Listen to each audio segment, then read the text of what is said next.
Hello everyone, today we shall discuss exercise 4.5 question number 3 investigate. This is not a question but investigation. Use strips and fasteners to make a triangle and a quadrilateral. That means you have to make a triangle and a quadrilateral. Suppose you have made a triangle like this, made a triangle, and we have made a quadrilateral also, quadrilateral like this,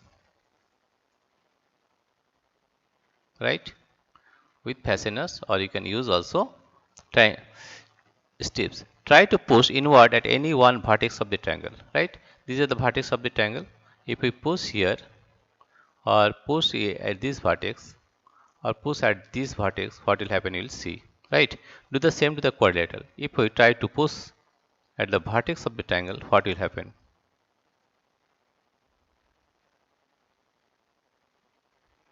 Right? Do the same to the quadrilateral. Is the triangle distorted? In the case of triangle, you see, since this is only three sides, this triangle will not be distorted. The triangle will not be distorted. Not distorted. Not distorted. Distorted. But if we push the quadrilateral, it will be distorted. It will be distorted. Distorted. It will be distorted.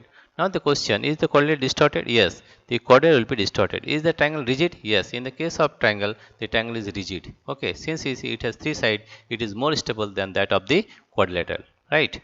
Why is it that structures like electric towers make use of triangular shapes and not quadrilateral? You see that in the case of electric towers, they use triangular shapes rather than quadrilateral shape, right?